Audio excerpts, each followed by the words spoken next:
উকিল বলতেছে, স্যার আপনার কাছে ঘড়ি নাই, এখন বাজে রাত 9:30। তো মীর কাসেম আলী বলতেছে, আলহামদুলিল্লাহ, তাহলে এখনো 2.5 ঘন্টা সময় আছে। সময়ের কসম করে আল্লাহ বলতেছে ওয়াল আসর, এখনো 2.5 ঘন্টা সময় আছে। তো খামাকা 2.5 ঘন্টা চেতন থেকে লাভ কি?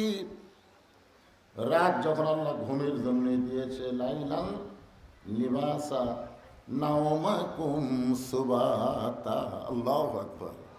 আল্লাহ রাত কিসের জন্য দিছে? অন্ধকার চাদর আল্লাহ বানায় দিয়েছে ঘুমের জন্য। ঘুম হলো একটা জান্নাতি নিয়ামত, জোরে করে সুবহানাল্লাহ।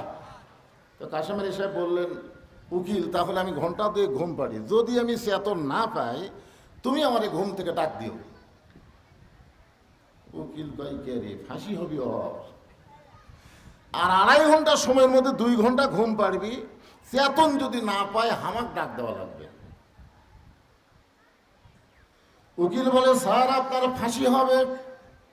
মীর কাসেম আলী বললেন, আমি ঘুমায় গেলাম, যদি চেতন না পাই 12টার আগে তুমি আমার ঘুম থেকে ডাক দিও। উকিল মনে মনে বলতেছে, ফাঁসির কথা মনে করে হয়তো পাগল হয়ে গেছে। তাছাড়া 12টায় ফাঁসি হবি, 9:30টার সময় ঘুমিয়ে যাবি, এই মাথা ঠিক আছে? উকিল যখন মন খারাপ করে বের হয়ে গেছে, রাত 11:30টার সময় 2 ঘন্টা পরে ফাঁসির কন্ডম ছেলে ঢুইকা দেখে মীর কাসেম আলীর নাক দেখা ঘুম পাড়তেছে। উকিল কয়, সর্বনাশ, 8 ঘন্টা পরে যে লোকটার ফাঁসি হবে আর এই লোকটা নাক দেখা ঘুম পাড়তেছে। পায়ের আঙ্গুল নড়াইছে, ঘুম থেকে চেতন পায়, বলতেছে, কে ভাই 12টা বাজছে? কয়, না স্যার, এখন 8 ঘন্টা দেরি আছে। মীর কাসেম আলী ওযু করলেন, 2 রাকাত নামাজ আদায় করলেন। 2 রাকাত নামাজ আদায় করার পরে কোরআন থেকে 2টা সূরা তেলাওয়াত করলেন। একটা হলো সূরা মুলক আর একটা হলো সূরা মুজাম্মিল। তাবারাকাল্লাযী বিয়াদিহিল মুলকু ওয়া হুয়া আলা কুল্লি শাইইন কাদির। আল্লাহু আকবার। বুঝবার পারেন নাই? বুঝতে পারছেন? গোটা পৃথিবীর রাজত্ব, কর্তৃত্ব, মালিকানা কার হাতে? সমস্ত ক্ষমতার মালিক কে? আল্লাযী খালাকাল মাউতা ওয়াল হায়াতা লিয়াবলুয়াকুম আইয়ুকুম আহসানু আমালান ওয়া হুয়াল আজিজুল গফুর। 2টা সূরা তেলাওয়াত করার পরে কন্ডম সেলের মধ্যে যতগুলো পাঞ্জাবি ছিল তার মধ্যে সবচাইতে যেটা ভালো ওইটা গায়ে দিয়া চিরুনি দিয়া চুল হাসড়ার পরে বলতেছে, উকিল দেখো তো আমার কেমন লাগতেছে। উকিল ছোট বাচ্চার মতন কান্দে বলে, স্যার আপনার ফাঁসি হবে। আপনি কি শ্বশুর বাড়ি যাবেন? যেভাবে পাঞ্জাবি গায়ে দিয়ে মাথার চুল হাসড়ায় বলতেছেন আমার কেমন লাগতেছে, আপনি কি শ্বশুর বাড়ি যাবেন? আপনার ফাঁসি হবে। মীর কাসেম আলী রাগ করে বলে, উকিল ফাঁসি হবে আমার, আর তুমি কান্দো কেন? ফাঁসি আমার হবে, তুমি কেন কান্দতেছ? 2 ঘন্টা ঘুমের মধ্যে আল্লাহ পাক আমাকে জানায় দিছে, ফাঁসির মাধ্যমে 8টা জান্নাতের দরজা আল্লাহ খুলে ধরবে। ওয়ালা তাকুলু লিমান ইউকতালু ফি সাবিলিল্লাহি আমওয়াতুন বাল আহইয়াউ ওয়ালাকিন লা তাশউরুন। তাসদিক বিল জিনান, যাদের কলিজার মধ্যে ঈমান আছে তারা কোনোদিন মৃত্যুকে পরোয়া করবে না। তারা আল্লাহ রাস্তায় জীবন দেওয়ার জন্য সব সময় রেডি হয়ে থাকবে। জোরে কোন কথা ঠিক কি না? আপনি কখন মরবেন? আপনি কখন মরবেন আপনি জানেন তো? এখন বেসাইজ হয়ে থাকলে হবে না তো, সবসময় একটা সাইজ হয়ে থাকা লাগবে। যারা প্রকৃত ইমানদার, যাদের কলিজার মধ্যে ঈমান আছে, তারা ফাঁসি কি আর মৃত্যু কি, যাওয়া তো লাগবেই। তাদের বিশ্বাস এই দুনিয়া থাকার জায়গা না, যতই 3 তলা 5 তলা 7 তলা বিল্ডিং করেন আসলে থাকা যাবে না। বারবার তো জনগণকে দেখাচ্ছেন, ওই যে দেখো আমার বাড়ি, ওই যে দেখো 4 তলার ভিত দিছি, 3 তলা কমপ্লিট হচ্ছে, রড বার করে দিয়েছি, আর 1 তলা হলেই আমার শান্তি, আর 1 তলা হলেই আমার শান্তি। 2 কান্দে 2 ফেরেশতাকে আল্লাহ কি মানুষ না পাগলা? কিন্তু বারবার আঙ্গুল দিয়ে দেখায়, ওই যে আমার বাড়ি, ওই যে উপর দিকে দেখায়, ওই যে আমার বাড়ি, দেখার লাগবে এই যে আমার বাড়ি। কি চারতলা না নিচতলা? নিচতলা মানে একতলা না। আপনারা মনে করবেন নিচতলা মানে একতলা, তা না, তারও আবার নিচে আন্ডারগ্রাউন্ড। এক পলকের নাই ভরসা, মিশে সকল আশা, কখন বুঝি দারুণ ঝড়ে ভাঙবে তোমার বাসা। একটু মনোযোগ দিবেন। তাসদিক বিল জানান, কলিজার মধ্যে যখন ঈমান থাকবে, ওই মানুষটার কাছে, ওই মুমিনের কাছে দুনিয়াতে আসা যাওয়া কোনো ফ্যাক্টর না। ঈমান নিয়ে যাইতে হবে, এটাই সবসময় চিন্তাই থাকবে। জোরে কোন ঠিক কি না? যাওয়া তো লাগবে। আমি যতই না যাওয়ার চিন্তা করি, যাওয়া লাগবে। তাই বলে আবার হাসিনার মতন আমরা পলাবো না। জোরে কোন কথা ঠিক কি না? পলাবেন নাকি? পলাবেন? যখন হাসিনা পলালো, আপনারা ভিডিও দেখছেন? দেখেননি? যদি দেখে থাকেন তাহলে দেখবেন শেখ রেহানে হাঁটতেছে মাটির দিকে তাকায় থাকে। শেখ রেহানা, হাসিনার ছোট বোন, মাটির দিকে তাকায় তাকায় হাঁটতেছে। আর হাসিনা যখন পলানোর আগে হাঁটতেছে, তখন দেখবেন চারিদিকে এভাবে তাকাচ্ছে, এভাবে চারিদিকে তাকায়। আমার মনে হচ্ছে হাসিনার ভিতরে একটা গান বাজতেছে তখন। সে গানটা কি জানেন? কতজনকে কত কি দিলাম, যাবার কালে এক চামচারও দেখা না পাইলাম। এই চামচাগুলো আগেই পলাছে। জোরে কোন কথা ঠিক কিনা? আজকে কতগুলো ছেলেরা কয়, আপা আবার ফিরে আসবি, আপা ফিরে আসবি কে রে? আপার খবর জানো? আপার আত্মীয় স্বজনের মধ্যে একজনও বাংলাদেশে নাই। জোরে কোন কথা ঠিক কিনা? সব বিদেশের মাটিতে গিয়ে আরামে। এবার ঈদের সময় দেখছেন হাসান মাহমুদ সহ আরো যে কয়টা মন্ত্রী আছে, সবগুলো একত্র হয়ে কি কোলাকুলি করতেছে।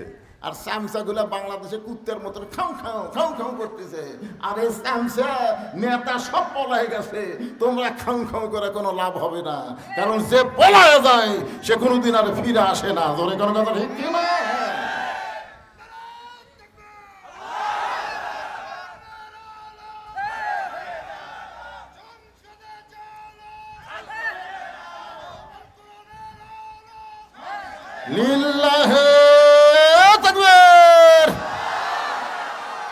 তাহলে গানটা খেয়াল করছেন? হাসিনার গান। এটা হাসিনার গান না, এটা আমাকে সবারই একসময় গাওয়া লাগবে। কতজনকে কত কি দিলাম, যাবার কালি একজন আরো দেখা না পাইলাম।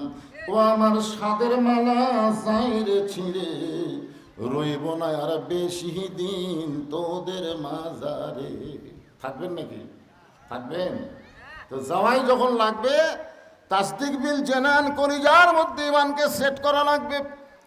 কলিজার মধ্যে যখন ঈমানটা সেট হয়ে যাবে, 3 নম্বর হচ্ছে আমল বিল আরকান। ওই ঈমান অনুযায়ী আমল করা লাগবে। আপনারা বলেন তো, সূরা আসরের 2 নম্বর বিষয় কি? ও আমিলুস সলিহা। ও আমিলুস সলিহা মানে নেক আমল করা লাগবে। যতগুলো আল্লাহর নেক আমল আমাদের জন্য আল্লাহ দিয়েছে, তার মধ্যে সবচাইতে 1 নম্বর নেক আমলের নাম কি? 1 নম্বর। আমরা 1 নম্বর 2 নম্বর বোঝেন না? 1 নম্বর নেক আমলের নাম হলো নামাজ।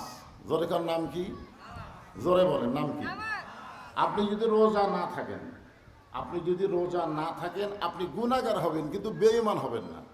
আপনি যদি যাকাত না দেন, আপনি গুনাহগার হবেন, কিন্তু বেঈমান হবেন না। আপনি যদি হজ না করেন, সামর্থ্যবান হওয়ার পরেও হজ করলেন না, আপনি গুনাহগার হবেন, কিন্তু বেঈমান হবেন না। কিন্তু আপনি যদি নামাজ আদায় না করেন, লা সালাতা লা ঈমানা, যার নামাজ নাই তার ঈমানই নাই। ঈমানকে ধ্বংস করার 1 নম্বর আমল হচ্ছে, খারাপ আমল হচ্ছে নামাজ না আদায় করা। জোরে কোন কথা ঠিক কিনা? তার মানে কি বুঝতেছেন? ঈমানের পরই 1 নম্বর নেক আমলের নাম কি? সবাই একসঙ্গে বলা লাগবে, নাম কি? আজকে এই যে যুবকেরা মাহফিল করতেছে, এদের এই 1 নম্বর কাজ আছে না নাই? ছোট ছোট বাচ্চাদেরকে নামাজি করার একটা ট্রেনিং আছে না নাই ভাইজান? 1 নম্বর হলো নামাজ। লা সালাতা লা দীনা, যার নামাজ নাই তার ধর্মও নেই। কোন ধর্মে? যে নামাজ পড়েন ওর ধর্মের নাম কি?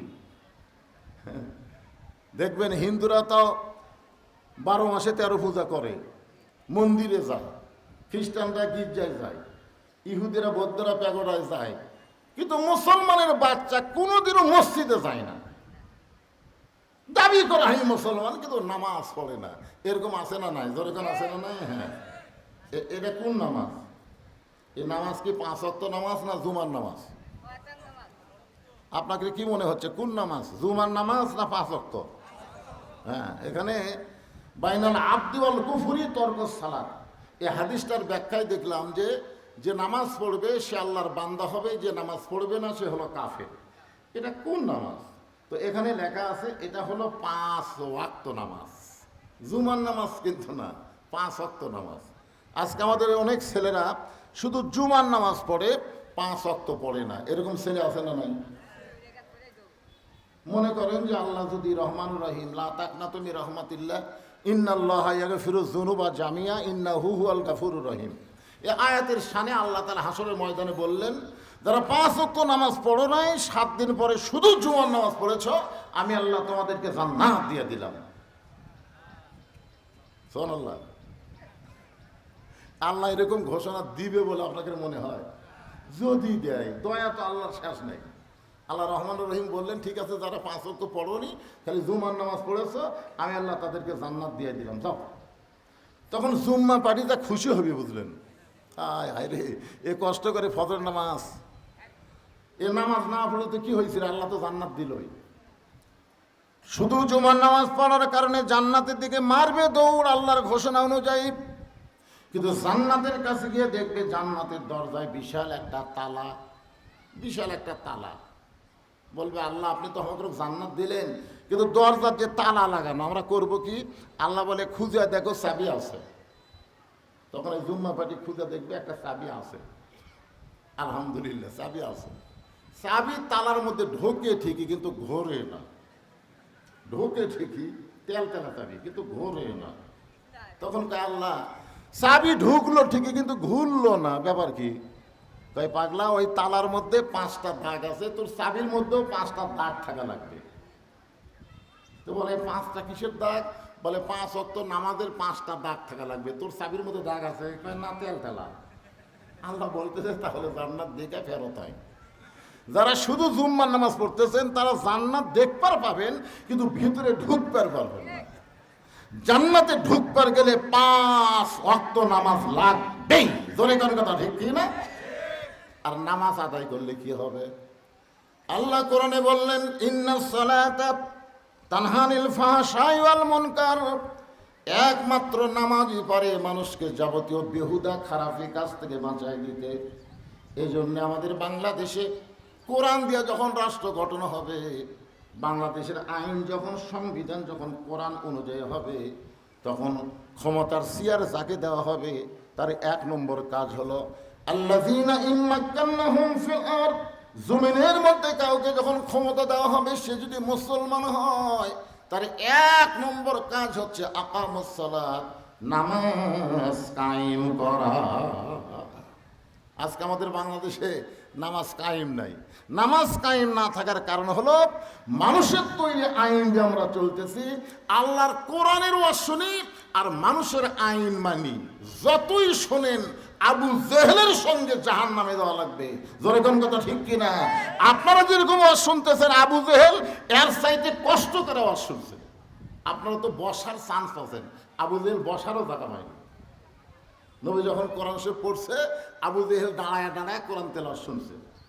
সকালবেলা গিয়ে মিটিংয়ের মধ্যে বলছে, এত সুন্দর কোরআনের বাণী, রাতটা কোন দিক দিয়ে গেল আমি বুঝবারই পারিনি। দেখছেন, খাড়া হয়ে থাকা কোরআন শরীফ শুনছে, তাও আর কোরআনের পক্ষে বলতেছে যে এত সুন্দর কোরআনের বাণী, রাতটা কোন দিক দিয়ে গেল আমি বুঝবারই পারিনি। তা আবু সুফিয়ান বলতেছে, নেতা, যেই কোরআন শুনতে রাত কোন দিক দিয়ে যায় বোঝা যায় না, এই কোরআন ধরলে অসুবিধা কি? শুনলেই যদি এত মজা হয়, তাহলে এটা ধরলে সমস্যা কি? আবু জেহেল বলতেছে, পাগল, এই কোরআন যদি আমরা ধরি, কোরআন যদি আমরা গ্রহণ করি, তাহলে তোর আর আমার ভুয়া নেতাগিরি চলবি না। আজকেই বাংলাদেশে আবু জেহেলের নেতাগিরি যারা করতে চায় তারাই বলে ধর্মের সাথে কোরআনের কোনো সম্পর্ক নাই, ইসলামে নাকি কোনো রাজনীতি নাই। এরকম কথা কারা বলে? যারা আবু জেহেলের দল করে। জোরে কোনো কথা ঠিক না? এরকম বলতেছে না, ইসলামে কোনো রাজনীতি নেই, চাপা উল্টে দেবি। জোরে কোনো কথা ঠিক না? ইসলামে রাজনীতি নেই। কিছুদিন আগে এক হাদিসে আমার বলতে, হুজুর আপনারা ওয়াজত গেলেই খালি রাজনীতির ওয়াজ করেন। আচ্ছা বলেন তো, রাজনীতি ছাড়া কি কোনো ওয়াজ নাই? তা আমি হাই সাহেবকে বললাম, তাহলে আপনি হজ করবার যায় রাজনীতি করলেন কেন? বলছে আল্লাহ শপথ করে বলতেছি আমি হজ করবার যায় তো রাজনীতি করিনি। আমি করিনি মানে আপনি স্বীকার করে আছেন। তো হুজুর কেমনি কি হলো কন্ত দেখি। আমি বললাম আপনি আল্লাহর ঘর সামনে নিয়ে বলেননি লব্বাইক আল্লাহুম্মা লব্বাইক লব্বাইক লা শারীকা লাকা লব্বাইক ইন্নাল হামদা ওয়ান নি'মাতা লাকা ওয়াল মুলক লা শারীকা লাক? আপনি কি বলেননি? বহুবার বলছি। তাহলে লাকা ওয়াল মুলক লা শারীকা লাকের অর্থ কি? হুজুর আপনাদের সাথে সাথে কথিত এর বাংলা অর্থ তো আমি জানি না। ও জানেন না দেখেই তো মানেন না। আপনি আল্লাহর ঘর সামনে নিয়ে আপনি ঘোষণা করে আসলেন রাজনীতির ভিতরে রাজত্বের ভিতরে একমাত্র আল্লাহ ছাড়া আমি অন্য কাউকে স্বীকার করি। আল্লাহর ঘর সামনে নিয়ে আপনি ঘোষণা করলেন একমাত্র রাজনীতি চলবে কার? রাজত্ব চলবে কার? মানুষের কোনো রাজত্ব চলবে না, রাজত্ব একমাত্র আল্লাহর চলবে। জোরে কোন কথা ঠিক কি না? মানুষ হচ্ছে খলিফা, মানুষ হচ্ছে খলিফা। উমর ফারুক খলিফা। বাংলাদেশের মতন ৯৬টা দেশের খলিফা, একটা দুটা না, বাংলাদেশের মতন এরকম ৯৬টা দেশের খলিফা হচ্ছে মানুষ উমর। আর বাদশাকে আল্লাহ। বাদশাকে রাজত্ব কার? উমরের। উমরের রাজত্বকাল। অনেকে বলে উমরের রাজত্বকাল। উমরের রাজত্বকাল কোনো মুসলমান বলে না, বলে উমরের খেলাফতকাল। জোরে কোন কথা ঠিক না? আপনারা বলেন তো রাজত্বকাল না খেলাফতকাল? খেলাফতকাল। দেখেন খেলাফতকাল কাক হয়? জুমার দিনে মসজিদের মেম্বরে দাঁড়িয়ে ওমর ফারুক খুতবা দিচ্ছে, মাঝখান থেকে একজন সাহাবী দাঁড়িয়ে বলতেছে আমিরুল মুমিনিন আপনার খুতবা আমরা শুনবো না। ওমর ফারুক বললেন আমার খুতবা না শোনার পিছনে কারণ কি? বলে কারণ হলো আমাদেরকে খাটো পাঞ্জাবি দিয়ে আপনি লম্বা জুব্বা গাওয়াত দিয়ে খুতবা দিচ্ছেন, আমাদেরকে খাটো পাঞ্জাবি দিবেন আর আপনি লম্বা জুব্বা পরবেন। এই লম্বা জুব্বা কোথায় পালেন? আগে তারিখ কৈফিয়ত দিয়ে তারপরে খুতবা দেন। রাজত্ব চলতেছে কার? উমরের। উমরের রাজত্ব চললে উনি দাঁড়াবার পারত? আজকে বাংলাদেশে মানুষের রাজত্ব চলার কারণে নেতারা ভুল করলে কোনো মানুষ তার ভুল ধরতে পারে না। এত ভুল হাসিনা করেছে, সব চামচাগিরি করেছে, ওই হারানের মতন হাসিনাকে ফেরাউন বানায় দিয়েছে। জোরে কোন কথা ঠিক না? সব চামচা হচ্ছে, হামান হচ্ছে আর হাসিনা হচ্ছে ফেরাউন। ওই যা কয় তাই। ওই কই রোহিঙ্গা করে আমি খাবার দিচ্ছি, আমি যদি রোহিঙ্গা খাবার দিবার পারি বাংলাদেশের মানুষের খাবার দিবার পারি না? ওরে শালি, খাওয়ানোর মালিককে কথা কয় না কেন? আমিন দাব্বাতিন ফিল আরদি ইল্লা আলাল্লাহি রিজকুহা। এতদিন অনেকেই বলেছে আমার এলাকার আওয়ামী লীগ লব উল্টায় উল্টায় বলেছে, ভারত বন্ধ করে দিছে।